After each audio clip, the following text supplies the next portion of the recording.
Você sabe o que é? O Rafa que vai gostar dessa palavra. Sabe o que é? Algo disruptivo.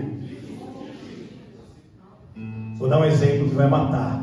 Vocês já vão saber matar na hora. Lembrei de você, vou ter que dar. Posso? Então não, vai. Posso mesmo? Disruptivo. É tipo o Ricardinho casar com a Mila, mano.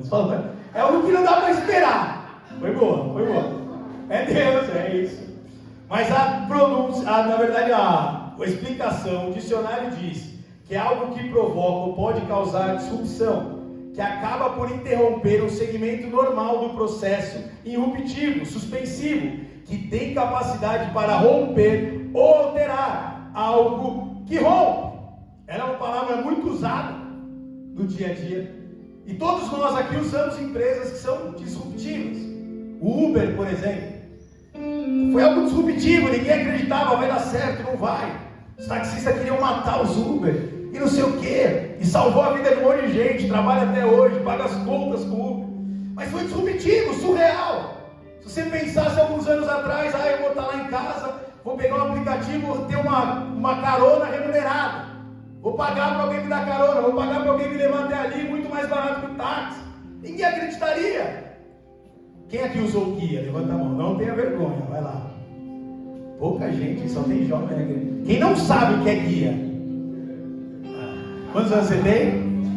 22, o cara nem sabe o que é guia. Você usava guia? O guia, irmão, de 22 anos, era um livro que você abria para achar rua, você acredita nisso? Você tinha que abrir e parar ou perguntar, né? Só que como o homem tem vergonha de perguntar, a gente achava o guia, folhava o guia para achar o endereço. E hoje você se vê vivendo sem o Waze, sem o Google Maps? Como? Você não se pergunta, meu Deus, como eu chegaria nesse lugar? Tem gente que erra até com o Waze, né? Eu vou explicar, a dinâmica do Waze é quase de Deus.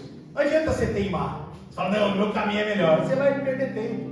Eu tenho um sócio que a gente vai junto no táxi, ele fala pro cara, não segue o Waze. Eu sei o caminho menor. Aí eu ponho no Waze e falo, cara, quer falar que você vai perder? Sempre perde. Quem é que ganha do Waze? Vai, quero ver os metidão.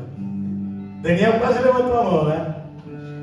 Tá com esse cabelo branco e não aprendeu a confiar no Waze ainda. Mas é uma empresa disruptiva, que é surreal, não dava para acreditar. Você fala, mano, não é possível que isso acontecer. E o que eu queria dizer para vocês, um parênteses, que ainda tem muitas empresas disruptivas que vão nascer. Eu quero profetizar que elas vão nascer no nosso meio, amém? Para que nós possamos manter a pregação do Evangelho. Eu creio que Deus tem um grande avivamento, isso é uma profecia, uma promessa, que haverá um grande avivamento sobre a terra. Um grande avivamento mesmo, algo que a gente nunca sonhou, nem imaginou. Se você não sabe o que é avivamento, calma que eu vou explicar. E precisarão dos mantenedores desse avivamento. Pessoas que vão trabalhar, pessoas que vão prosperar para manter esse avivamento. Pessoas que vão ser levantadas por Deus para fazer a diferença. Para falar, pode ir lá edificar a igreja, pode ir lá implantar a igreja, pode ir lá abrir orfanato, pode ir lá abrir casa de recuperação. Então Deus tem preparado pessoas, tem preparado corações. O principal é o coração. Deus procura pessoas disponíveis. Porque tem gente que fala assim, não, quando eu ganhar muito, eu vou doar muito. Mas desculpa, você não vai doar muito quando você ganhar muito. Porque a Bíblia fala que aquele que é fiel no pouco, sobre o muito é colocado. Porque ele foi fiel no pouco. Já, por outro lado, tem pessoas, e eu não vou te pedir oferta, tem pessoas que ganham pouco, tem pouco, mas tem um coração doador, abençoador, tem um coração de semear, tem um coração, ele entendeu. Cara, nada melhor do que eu investir meu dinheiro em algo eterno. Eu trabalho com investimento, eu já fiz esse cálculo. Lembro uma vez, uma das piores fases da minha vida, eu solteiro, nem sei se foi das piores, lá eu achava que era uma das piores, que eu fiz um voto com Deus. Falei, Deus, estava desempregado há um tempo, tinha mudado de cidade, vou resumir, porque muita gente já ouviu várias vezes, então nem vou contar, né?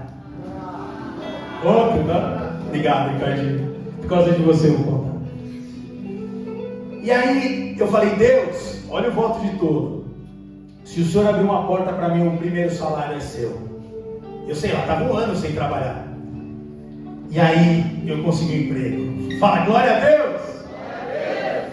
De um mês. Aí eu falei, meu Deus, Como assim, mano? Falei, Jesus, como assim? Quase falei igual meu filho. Esse gente pegou ele no espelho. Vou até mostrar, se olhando no espelho, falando, cara, você é bonito demais, você é louco. Zay falou isso. Quase falei para Jesus, não, mano. Ele falou, mano, você é bonito demais, você é louco. Quase falei, Jesus, que é isso, um mês. E aí eu lembro que eu falei, Deus, eu não tenho dinheiro nem para ir trabalhar. Então ajuda de custo eu vou usar para ir trabalhar, comer, senão eu vou morrer. E o salário é todo seu. E eu lembro, gente, eu lembro. Na Turiaçu, eu com aquele dinheiro na mão, chorando. Eu falei, Jesus, o Senhor vai aceitar mesmo esses atos? Esperando alguém me parar, não dá nada. Esperando eu cair, manifestar, morrer. Não é possível. Eu saí de casa vendo a situação do meu pai, eu falei, Deus, tá parecendo universal isso aqui, tô viajando. Não é possível, eu ouvi muita fogueira santa. O que é isso? Mas eu fui. Eu lembro, dói até hoje. Aquele dinheiro está aqui ainda. Aí eu fui, eu lembro eu caminhando, gasofilaço na sede de skate, né, amarelinho. Aí eu coloquei aquele dinheiro e saí dali esperando um milagre, né? Não, alguém vai bater aqui em mim, tropeçar e me dar dinheiro, cair do céu. Resumindo, provavelmente eu pedi dinheiro para alguém para voltar para casa. Não teve milagre. Mas eu entendi que eu tinha feito um voto com Deus, eu tinha consagrado, eu tinha que honrar Deus. Ninguém me pediu, amém? Foi o Rina que falou, dá todo o seu salário. Não, foi Deus. Eu falei, na verdade, foi nem Deus. Eu que falei para Deus. E aí eu fui e fiz essa semente. E o tempo passou. Depois de muitos anos, eu fui trabalhar em banco. Olha que loucura, eu não tinha nem profissão. Tinha voltado de Santos para fazer a biologia marinha. Olha que doideira, alguém que faz... Cadê os irmãos que vieram do Rio? Estão aí hoje? Vocês faziam biologia marinha lá? Não. Ó, nem os carioca fazem biologia marinha. Eu inventei de fazer biologia marinha. E aí, eu não tinha nem profissão. Vou resumir, tá? Que são muitos anos. E um dia, por acaso, eu comecei a trabalhar no banco, por acaso de Deus também. E eu recebi um bônus, fui para uma área, muito milagre, tá? Então 100 mil milagres até chegar aqui. E eu fui para uma área onde o bônus era bom, pela primeira vez na vida. E aí eu fui ver quanto que era o bônus. E os caras tinham errado, então eu fiquei martelando naquele número. Eu falei, não, tá errado, isso aqui eles erraram. Quando eu fiz o cálculo, quando Deus falou, cara, olha o valor. Erraram, então por isso que eu prestei mais atenção. Deus falou, olha o valor. E quando eu olhei o valor, tirando as vírgulas, tá? Era 100 vezes o que eu tinha colocado. Foram 10 anos depois, pra você não colocar que achar que é amanhã. 10 anos depois. Mas foi 100 vezes o que eu tinha semeado ali. Aí eu olhei e falei, mano, olha isso. E eu já trabalhava com investimento, então eu comecei a calcular. Se eu tivesse aplicado na poupança, tinha dado tanto. Se eu tivesse aplicado no melhor fundo do mundo, nada daria esse rendimento. Nada. Eu falei, mano, olha que louco, olha o que Deus está me ensinando. Que, tipo, por mais que você tenha que aplicar seu dinheiro, cuidar das suas finanças, sair das dívidas, pedir sabedoria para Deus, nada melhor do que investir no reino. Nada. Equilíbrio, amém? Não é para você dar tudo aqui e passar fome, não. É investir na sua casa, investir no seu pai, na sua mãe, investir na sua faculdade. Mas nada vai dar mais retorno do que o reino. E o reino, às vezes, é obedecer a Deus. Deus mandou você investir numa faculdade e fala, puxa, mas eu tenho um pouco de dinheiro. Vai. Eu fui estudar, Deus falou, vai estudar. Quando eu voltei, eu não tinha dinheiro para nada. Eu ganhava, sei lá quanto, R$400. A faculdade era 250. Eu falei, meu Deus. Mas eu ia, aí atrasava 6 meses, ia lá, negociava mais 6. Fui. Então, investir no reino é obedecer o que Deus manda você fazer com as suas finanças. A gente consagra 10%, mas não, 100% é dele. Às vezes ele vai mandar você investir na sua mãe. Aí você vai dizimar, ele vai falar, oferta cara, banca um convênio para sua mãe. Isso é reino. Vai lá, banca um convênio para sua avó, ajuda as pessoas que te fizeram chegar até aqui. Investe no reino. E eu creio que Deus vai levantar pessoas. Porque nós, por exemplo, mudamos para cá e a gente vê os gastos, é tudo caro. Tá falando, você pode trocar uma lâmpada aqui? Claro, viu? Mas você é louco. Vai trocar o quê? A fiação inteira. E Deus vai levantar pessoas, nos dons, nos talentos, para que o reino avance, para que vidas sejam salvas. Porque o nosso único interesse é que vidas sejam salvas. E há um grande avivamento vindo, um dia vai chegar, ninguém sabe o dia, a hora, onde Deus precisará de mantenedores, pessoas que têm um coração, pessoas que foram chamadas para ofertar, pessoas que queimam no coração, falam, cara, não quero dar 10%, eu quero dar 20, 30, 60, 70, 90, é meu sonho.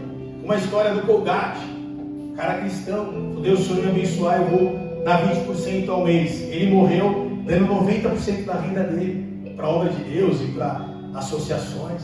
Mas começou com pouco, né? Não esperou ganhar muito para dar 90%. Então talvez Deus esteja chamando para romper o seu coração, a dureza do seu coração, porque Ele quer te usar. Você tem dom, você tem talento, e Ele quer fazer grandes coisas no nosso meio, porque o nosso coração está na obra, o nosso coração está nele. E quando Deus decide fazer algo, é algo disruptivo. Muitos de nós, se você olhar a sua vida, olhar para trás e falar, imagina você há 10 anos atrás falando que você estaria aqui hoje, do jeito que você está, com família, liberto das drogas, trabalhando, liberto da pornografia, da prostituição. Imagina, você não acreditaria, porque Deus fez algo disruptivo na sua vida. E não tem nada mais disruptivo do que o Evangelho, do que o Espírito Santo, do que o poder de Deus.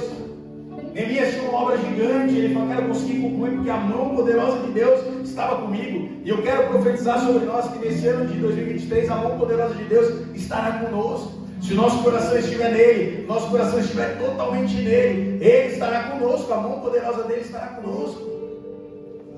É um caminhar, é algo que a gente precisa evoluir. Porque muitas vezes Deus dá coisas pra gente, e essas coisas tomam o lugar dele. Quando na verdade, Ele teria que ser tudo pra gente. Todo o resto é complemento, é acessório. Mas Ele ser tudo, Ele ser o 100% da nossa satisfação, da nossa alegria. E sobre disrupção, algo surreal que aconteceu, eu quero contar rapidamente uma história do avivamento que aconteceu. Então, avivamento, se você não sabe o que é, vou resumir, tá? Depois você dá uma pesquisada. Mas é quando o poder de Deus, a manifestação de Deus vem de uma cidade. Normalmente é uma cidade, um bairro, que ele escolhe, é um lugar físico, um lugar que tem endereço. E aquela manifestação é tão poderosa que as pessoas vão sendo transformadas. E o caráter das pessoas vão sendo transformados. E aí o bairro é alcançado, e aí a cidade é alcançada. Nessas cidades, normalmente os bares fecham, as bocas de fumo fecham. As pessoas se convertem de verdade. É um impacto com a glória de Deus. Um pouquinho talvez do que nós vivemos aqui, mas pensa essa manifestação 24 horas por dia, na cidade, na igreja. As pessoas passam na rua, elas recebem o Espírito Santo, recebem o dom do Espírito Santo, as crianças começam a falar em línguas. E aconteceu algo em 1906, que marcou a igreja. Nós somos fruto desse avivamento. A igreja Assembleia de Deus, a igreja Congregação Cristã, todas praticamente igrejas protestantes são frutos desse avivamento. Nós somos fruto desse avivamento. Em 1906, o Espírito Santo foi num lugar, na rua Azusa, e ele visitou as pessoas ali. Inicialmente as pessoas começaram a falar em línguas, do nada eles começaram a fazer cultos que não acabavam. O culto começava às 10 da manhã, era para acabar uma, só que não acabava uma, era para acabar às 8 da noite, não acabava, virava madrugada, e aquilo virou uma loucura, uma adoração incessante. E as pessoas começaram a ver o que está acontecendo ali, e achavam estranho, porque o Espírito Santo é disruptivo. As pessoas falavam em língua, as pessoas eram curadas, as pessoas eram libertas. Começou a acontecer milagres extraordinários, perna crescendo, paralítico andando. Os caras falam, meu Deus, o que é isso? 1906, nos Estados Unidos, onde o racismo imperava. Só que o homem que foi usado para esse grande avivamento, o principal ícone desse avivamento, chamava William Joseph Seymour. Ele era um homem negro, com apenas um olho, que ele pegou varíola e perdeu um olho. E ele foi usado por Deus num ambiente totalmente racista. Para vocês terem uma ideia, ele fez teologia do corredor, porque o negro não podia estar na mesma sala do branco. Então ele ficava no corredor assistindo teologia. E aí o Espírito Santo escolhe esse homem excluído, escolhe esse homem rejeitado pela sociedade e derrama o poder dele, derrama a unção dele, derrama a glória dele. E as pessoas começam a ficar impactadas. E esse homem que podia fazer o mesmo, ele fala, não, aqui na igreja nós vamos adorar juntos os brancos, os hispânicos, os negros. 50 anos antes das mulheres terem qualquer direito de voto, direito civil, as mulheres tinham voz na igreja, na rua surreal. Como assim? Tinha uma mulher profetizando. Como assim? Negro e branco junto. Como assim? Hispânico, negro, branco, tudo junto e misturado. Porque o Espírito Santo está muito além do nosso tempo. E Ele quer nos tocar, Ele quer fazer algo em nossa vida, no nosso meio, parecido com isso. Ele quer entrar na sua família. Você fala, não, minha família não vai dar em nada, família destruída. Eu estou com depressão, eu estou triste, eu estou desempregado. Olha o exemplo desse homem, cego de um olho, excluído. Olha a humilhação, todo mundo na sala de aula, ele na janela, no corredor, para poder aprender teologia. Mas a Bíblia fala que Deus escolhe as coisas loucas desse mundo para confundir as sábias. E é por isso que você está aqui. Não acha que você é bonitinho, é porque você é muito feio. Tirando as mulheres, só para os homens. Né? Você é muito ruim, por isso que Deus escolheu, por isso que Deus me escolheu. Para humilhar os sábios desse mundo. Por isso que Ele quer pegar empresas, por isso que Ele quer pegar família. Todo mundo fala, seus primos, seus tios, esses não vão dar em nada. E aí o Espírito Santo quer vir poderosamente sobre a sua casa, mudar essa história. Quantas marcas, quantos traumas o Espírito Santo pode mudar. Quantas marcas, quantos traumas esse homem tinha. E se não houvesse o avivamento da Rua Azusa, provavelmente nós não estaremos aqui. Se não fosse um negro se levantar em meio ao racismo absurdo que havia, nós talvez não estaríamos aqui. Quase todas as igrejas, como eu já falei, protestantes, pentecostais, desculpa, é fruto da Rua Azusa. Foram milhares e milhares de curas, milhares e milhares de manifestação de Deus. Eu vou ler um relato do que acontecia lá. Eles gritavam durante 3 dias e 3 noites. Era Páscoa, pessoas vieram de longe. No dia seguinte foi impossível chegar perto da casa. Quando as pessoas entravam, elas caíam debaixo do poder de Deus e a cidade inteira foi tocada. Eles gritavam lá, até as fundações da casa cederam, mas ninguém foi ferido. Durante 3 dias havia muitas pessoas que receberam o batismo, os doentes eram curados e os pecadores foram salvos. Assim eles estavam na casa. Olha o jornal da época. Os cultos começavam por volta das 10 da manhã e duravam até 10 da noite. E às vezes se prolongavam até 3 horas da madrugada. Homens que saíram de lá, 2 dos seus evangelistas que foram enviados em missão, foi E.N. Bell, que se tornou fundador da Igreja Assembleia de Deus dos Estados Unidos, e também Daniel Berg, fundador da Igreja Assembleia de Deus aqui no Brasil. Então nós somos fruto desse avivamento, de um homem que se levantou, de um homem que falou, cara, Deus pode me usar. Apesar da sociedade me recriminar, apesar das pessoas não acreditarem em mim, Deus pode me usar. E fala para o seu irmão do lado, Deus pode, quer te usar. Ele quer fazer algo disruptivo na sua vida. Senhor não só derrubou a existência de barreiras raciais em favor da unidade em Cristo, mas também rejeitou as barreiras entre as mulheres, ou qualquer forma de participação, sem quebrar os mandamentos bíblicos. Então, como eu falei, as mulheres elas não tinham direito a voto, não tinham direito a nada naquele tempo, na sociedade. Ele falou, não, na igreja sim, elas vão profetizar, elas vão ser como os homens, um com eles. Totalmente disruptivo, totalmente à frente do seu tempo. E Deus tem dado projetos para nós, Deus tem dado sonhos, que às vezes é muito louco você falar, igual o Zaio fala, mano, como assim eu? É você. Como escolheu o Senhor, quando escolheu tantos outros homens. E quem perseguiu os caras? Teve muita perseguição, essa história é contada agora. Na época os caras falam, esses caras são loucos, ficam cantando, adorando em línguas, orando, chorando, não entende nada. A mídia perseguiu muito eles. Cara, esses loucos, lógico. Pensa, todo mundo indo lá ver um negro. Os caras falavam que o negro não era nada, tinha que ficar de canto. Como assim? Começaram a bater a mídia. Mas não adiantava. E também os religiosos, aqueles que dominavam o status quo. E sabe o que é triste e perigoso? Nós um dia fomos encontrados por Deus na garganta do diabo, cada um de nós. Se era para estar morto, sim ou não? Quem é que sabe que se não fosse Jesus você estava morto? Levanta a mão. Com vontade. Você tem que levantar mais, mano. Obrigado, Ju. Ju. Nossa, é verdade, Juliana. Era para estar morto. Aí Jesus escolheu. Salvou, curou, libertou, prosperou. E aí nós mesmos, na nossa casa, na nossa família, estabelecemos um status quo. Tipo, queremos deixar as coisas como estão. Deus, até aqui está bom.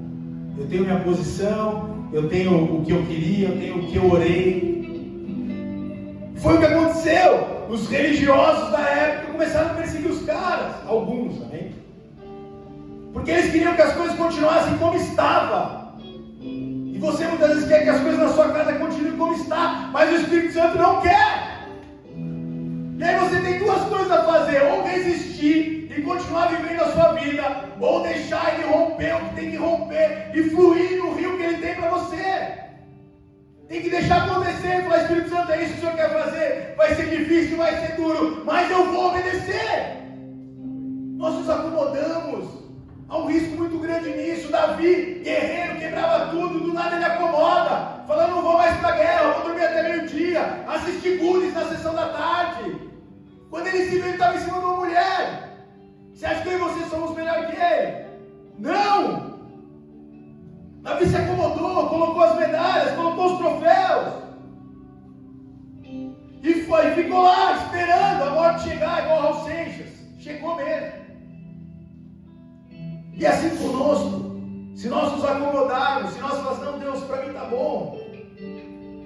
Deus, eu não quero mais, eu quero viver desse jeitinho que eu estou.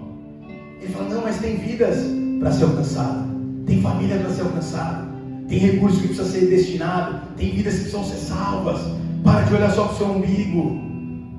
Vamos ler a Bíblia lá em Atos 10, verso 9.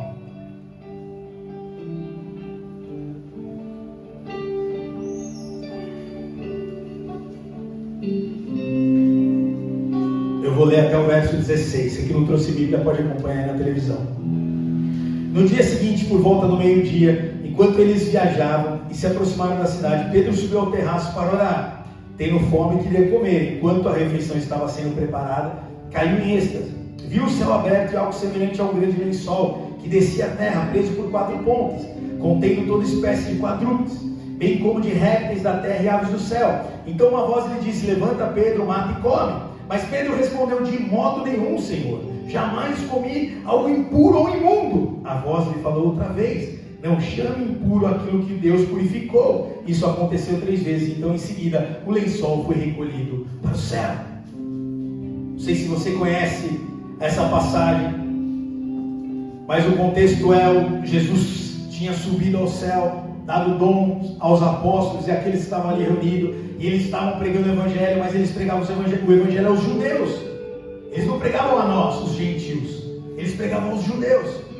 E Deus dá essa visão para Pedro. E Pedro olha e não entende nada. Fala: cara, Deus, como você está mandando eu comer carne sacrificada? Como você está mandando eu comer animal que eu não como? Você sabe, como assim?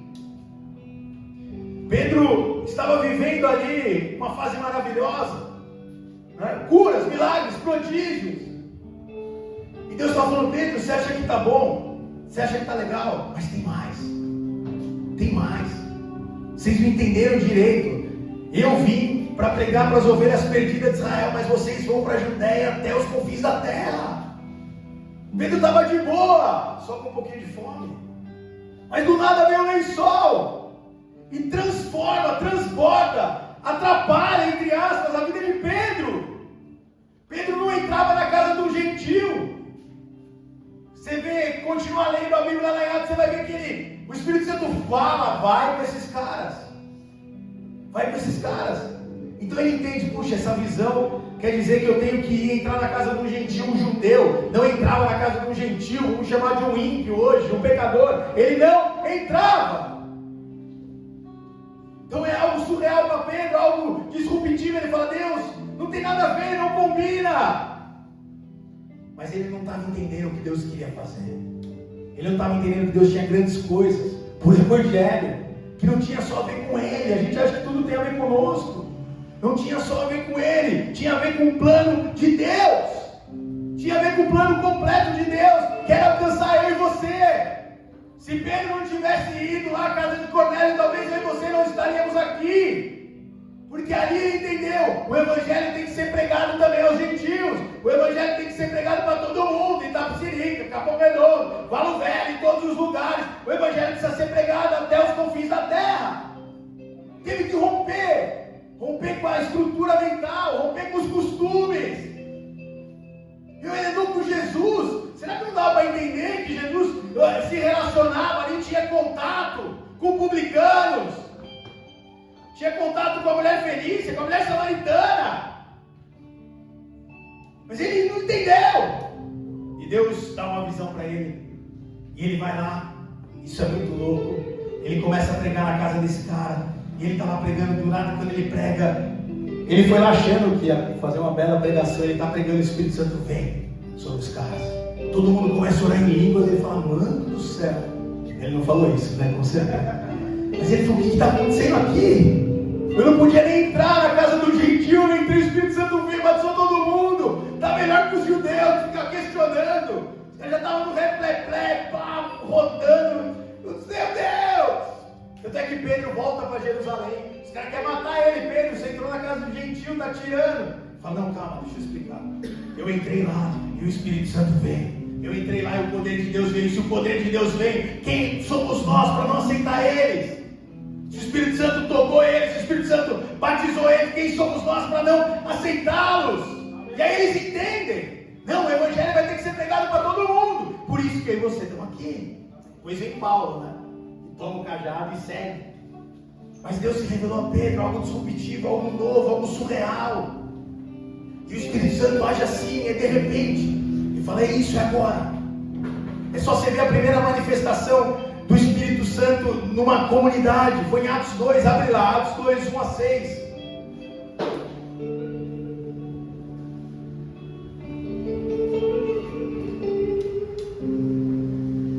Ao chegar no dia de Pentecostes, estavam todos reunidos num só lugar. Fala comigo, de repente.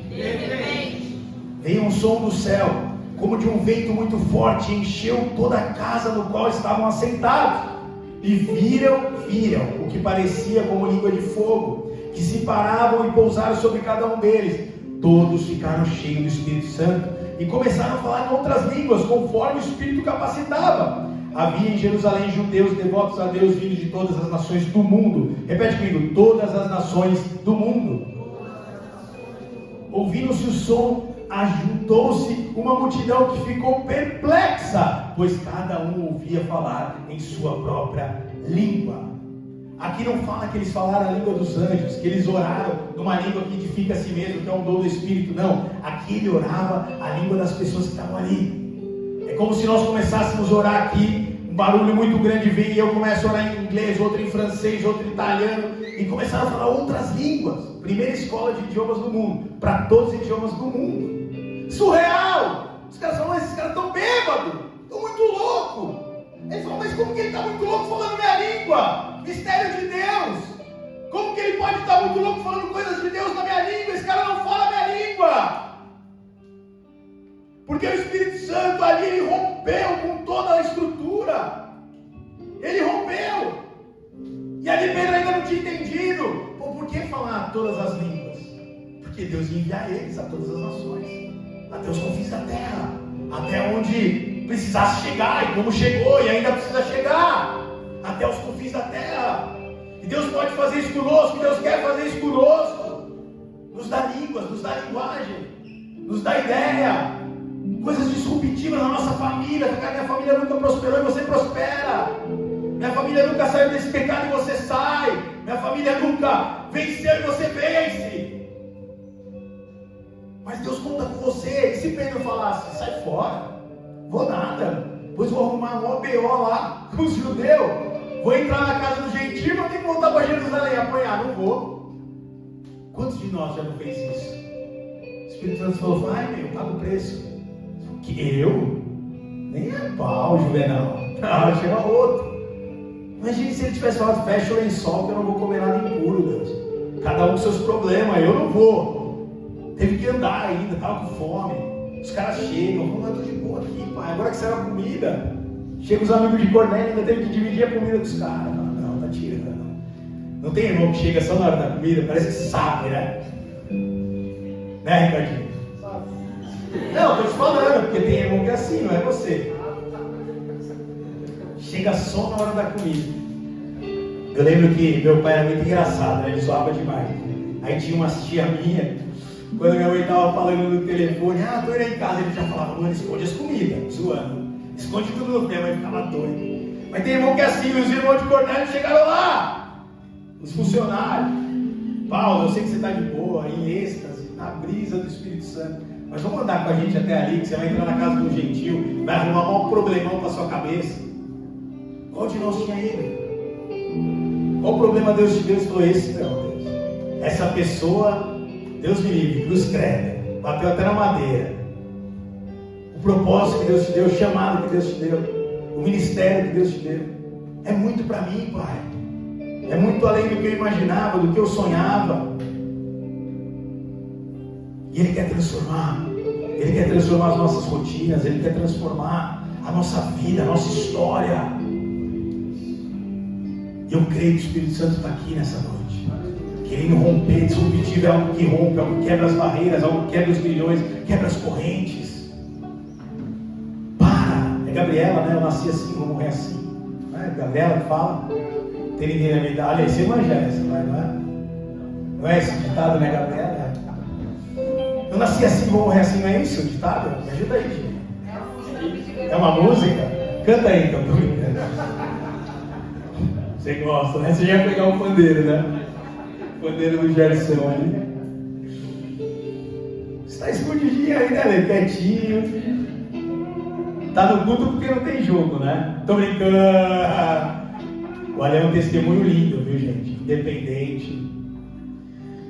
Coisa feia. Um daqueles que Jesus pegou e falou, mano, na hora H. Senão já era. E Deus quer fazer algo transformador na sua vida. E nós, como igreja, estamos atrás disso. E cada um de nós aqui tem um propósito. Nem todos vão ser pastores, pregadores. Mas aonde você estiver, Deus quer transformar, Deus quer mudar, Deus quer usar a sua vida. Nós, alguns anos atrás, Deus nos deu uma direção de fazermos 24 horas de adoração durante 12 meses. Lá atrás, na garagem, nem sei que ano, eu sou péssimo com data. Sou tipo o Paulo, não fico olhando que ficou para trás, né? Tipo, data eu esqueço tudo, nome, esqueço tudo. E nós fizemos aquela adoração meio que na loucura, sem entender. Fizemos adoração. E nós vimos Deus fazer grandes coisas. E Deus nos pediu isso de novo. Só volta a adorar. Aí nós começamos a fazer live 4 horas da manhã. A gente dormia mais que acordava, né, cara? Fazia as lives. E esse ano Deus falou de novo pra gente. Pra gente adorar Ele. Porque tudo que é do Espírito Santo, disruptivo, se você olhar, a Bíblia fala que Cornélio orava e dava esmolas. A Bíblia fala que em Atos eles estavam em oração, eles estavam ali orando, gerando. A Bíblia fala de Seymour, que ele orava mais de 5 horas por dia. Não é por acaso que o avivamento veio. O cara orava, o cara gastava tempo orando, acreditando que Deus ia fazer alguma coisa. E Deus nos chamou para voltar a adorar. E nós vamos fazer esse ano 12 horas de adoração, oração e leitura da palavra. Bem? Vai ser no sábado. Já anota o recado. Dia 21. Então, se você toca alguma coisa, você vai procurar o Ricardinho. Vem aqui, Ricardinho. Esse menino bonito. E você vai vir aqui adorar. Vem adorar a Deus. Não vai ministrar ninguém. Talvez não vai ter ninguém aqui, só você e Deus. Você vai adorar a Deus. Nós vamos ter também a leitura da palavra, né? A leitura pública da palavra, que era algo comum, como em Esdras aconteceu. A leitura pública é boa, né? Pública, aula de português, se alguém quiser dar, pública da palavra. Então nós vamos ter leitura, nós vamos ter oração, né? E nós vamos ter artes também, grafite. O Luquinha vai ficar 12 horas, o Luquinha só grafitando, tirando foto, nem sei o que eles vão fazer, trazer aquarela. Então, se você é um adorador, você vai procurar o Ricardinho. Bem, nós temos alguns horários, mas se encavalar, põe junto. Que aí na próxima a gente já faz 24. Quem der o nome nessa já se prepare. Só tem 2 horários, então. Tem 2 horários, mas aí qualquer coisa a gente encavala, né? Para todo mundo participar. Então procura o Ricardinho. Se você quer fazer a leitura da palavra, você vai procurar o Ricardo. Se quiser arte, você vai procurar o Luquinhas ou o Helder. O Helder está por aí? Está aqui o Helder até. Fica de pé aí, vocês três, por favor. Vai. Tá todo.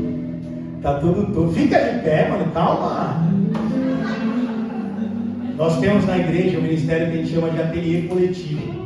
Qual que é a ideia desse ministério? A gente crê que Deus, Ele quer fluir em todas as áreas. Na arte, na cultura, na educação, na política. E esses caras foram chamados para fluir nas artes. Então, se você é artista, você tem que procurar eles hoje, hein? Nós vamos fazer alguma coisa aqui com arte que a gente não sabe o que é ainda. Mas se você pinta, borda, tira foto, faz crochê, que mais? Grafite, dança, ó. Que mais? Tá bom? E arte marcial, os caras estão lutando aqui. Você gostou, né? Arte marcial não vai ter dessa vez. Obrigado. Então, se você faz alguma arte, você vai procurar eles. E se você quer, fala, mas eu não faço nada, e sabe ler, você vai procurar o Ricardo. Se você, eu não faço nada e não sei ler, você vai procurar o Ricardo para orar, hein? Alguma coisa você vai poder fazer e participar. Poesia também. Alguém aqui escreve poesia? Ninguém. Tem gente aqui, vocês estão com vergonha, né? Mas escreve qualquer coisa? Ah, levantou a mão, tá valendo. Não, escreve poema. O que mais? Só escreve? Todo mundo escreve, né? Ah, se você quer receber o dom de poesia não existe, né? Profecia barra poesia, você vem também. O que mais, Elber? É isso? Então, cordel, hein? Oração, leitura e adoração, amém? E artes. Se você tiver mais alguma ideia, você traz aí pra gente. Horário, dia 21, nós vamos começar às 9 horas e vamos terminar às 9 horas da noite. Vai ter reunião ou não? Vai, que vem, domingo. Aí, domingo que horas? 4. Então, se você der o nome, você vai ter que participar de uma reunião, a gente vai te avisar, tá bom? Que vai ser domingo que vem. Vai ser um momento maravilhoso, amém? Se a gente quer viver o que esses homens viveram, não tem outro caminho. É oração, é jejum, é adoração, é palavra, que é arte. E Deus quer fazer algo grande na sua vida, amém? Feche seus olhos, curva sua cabeça, vamos pedir para os levitas já subirem aqui.